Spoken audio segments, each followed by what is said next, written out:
We all deserve another chance, don't we? I believe that the Lord wants his people to be compassionate, loving, gentle, kind, but Paul was not willing. Now remember, Paul's an apostle, but he's not always right, only when he wrote scripture.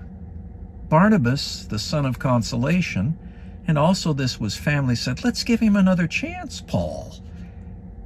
That can happen. Let's give him another chance. Paul said, no. Barnabas said, well, I'll take him to Cyprus and you go with Silas.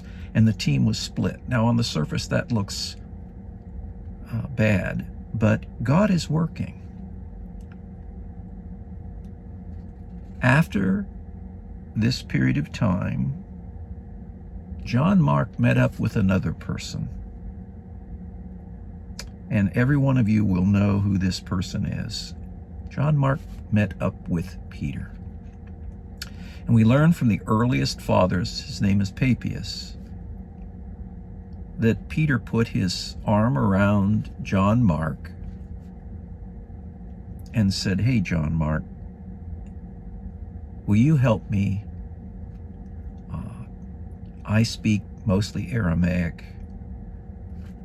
but you're very good at Greek too. Could you help me? And John Mark became Peter's translator, his interpreter. Have you ever seen an evangelistic service where the person who is speaking doesn't speak the original language, and then you have someone who then will repeat what he says in another language? That's exactly what John Mark did. And John Mark for years listened to Peter tell about how he journeyed with Jesus. Now think about that. It was Peter that also was willing to give John Mark another chance. Peter said, love covers a multitude of sin. And the great sin of Peter that bothered him was his public denial at Jesus' trial for denying Jesus. I do not know the man, he said. He cursed and he swore, and Peter failed. And I love the Gospel of John, where Jesus in the last chapter comes up to Peter and he says, Peter, do you love me? Lord, you know I love you. Feed my sheep. The Lord gave Peter another chance because Jesus had said, if you deny me before men, I will deny you before my Father who is in heaven. But Jesus knew the wondrous nature of forgiveness. Peter learned that lesson. Love covers. So when he saw John Mark, knowing most likely that John had turned tail and run, he gave John Mark a chance. And John Mark, listening and interpreting to Peter,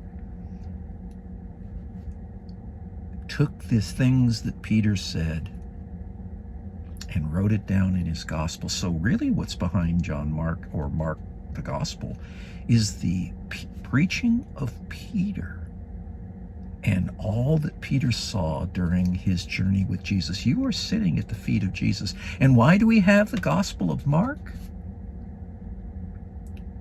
It's because of the great, wondrous nature of Christian forgiveness that Jesus personified, and that he demonstrated, and that Barnabas demonstrated, and that Peter demonstrated. And then I think the great irony is Paul in Colossians 4 says that Mark he needs for ministry.